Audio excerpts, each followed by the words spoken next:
Social মিডিয়াতে প্রায় ভেসে বেড়াতে দেখা যায় বিসিসিআই মানেই আইসিসি।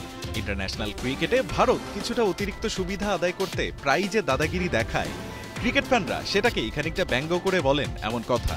তবে ভারত সফরে আসা ইংল্যান্ডের বিপক্ষে 5 ম্যাচ টি-20-র চতুর্থটায় টিম ইন্ডিয়া এবার এমন কাণ্ড ঘটিয়েছে যে তাতে ক্ষুব্ধ হয়ে ইংলিশ অধিনায়ক জস বাটলার বলেই বসেছেন 12 জনের একাদশ নিয়ে খেলছে ভারত। পুনেতে ভারতের বিপক্ষে চতুর্থ টি-20-তে টস হেরে ফিল্ডিং নেয় ইংল্যান্ড, যেখানে সূর্যকুমার যাদবের দলে শুরুর একাদশে ছিলেন অলরাউন্ডার শিবম দুবে। দ্বিতীয় ইনিংসে তাকে কনকাশন সাব করিয়ে হর্ষিত রানাকে একাদশে নামায় টিম ইন্ডিয়া। এ দুজন মিলে ইংল্যান্ডকে ভুগিয়েছে বেশ। ব্যাটিংয়ে ঝড় তুলেছিলেন দুবে, আর বোলিংয়ে রানার গতির ঝড়ে 22 গজে খাবি খেয়েছে ইংলিশরা। এমনকি ম্যাচ সেরাও হন দুবে। কিন্তু তাতে সমস্যাটা কোথায়?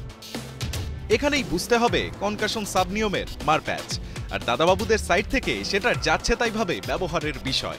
শিবম দুবে অলরাউন্ডার হলেও মিডিয়াম এই পেসার বল করেন অনিয়মিতভাবে, আর অনিয়মিত এক বোলারের জায়গায় ফুল টাইম পেসার রানাকে নেওয়াতেই আপত্তি ইংলিশদের।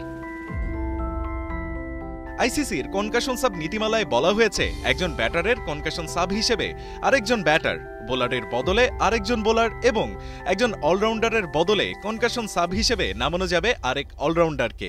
অথচ নিয়ম নীতিকে বুড়ো আঙুল দেখিয়ে খানিকটা গায়ের জোরেই যেন অলরাউন্ডারের বদলে একজন ফুল টাইম পেসার খেলিয়েছে টিম ইন্ডিয়া।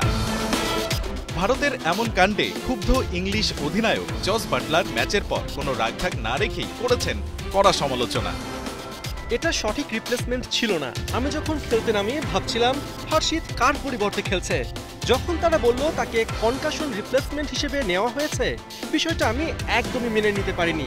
তারপর মজা করে জানিয়ে দিয়েছেন, সম্ভবত পরবর্তী ম্যাচে আমরা টসের সময় জানিয়ে দেব যে আমরা 12 জন নিয়ে খেলছি। তবে আইসিসির আরেক ধারায় বলা হয়েছে কনকাশন সাবের বিষয়টি ম্যাচ রেফারি তদারকি করবেন। ম্যাচের পুরো সময়ে সেই সাব কোন ভূমিকায় আছেন আর যার পরিবর্তে নেমেছেন তার অবস্থান দলে কি ছিল, সেই সঙ্গে আইসিসির নিয়মে স্পষ্টভাবে জানানো হয়েছে ম্যাচ রেফারি যে সিদ্ধান্ত নেবেন সেটাই চূড়ান্ত। সব মিলিয়ে ম্যাচ রেফারি ভারতের এই কাণ্ডে কোনো সমস্যা না দেখলেও নেট দুনিয়া টিম ইন্ডিয়াকে ছেড়ে কথা বলছে না। বয়ে যাচ্ছে সমালোচনার ঝড়, সাথে ভারতের গায়ে আরও জ্বালা ধরিয়েছে এ প্রসঙ্গে জস বাটলারের খোলামেলা বক্তব্য। রায়ান আহমেদ, একাত্তর।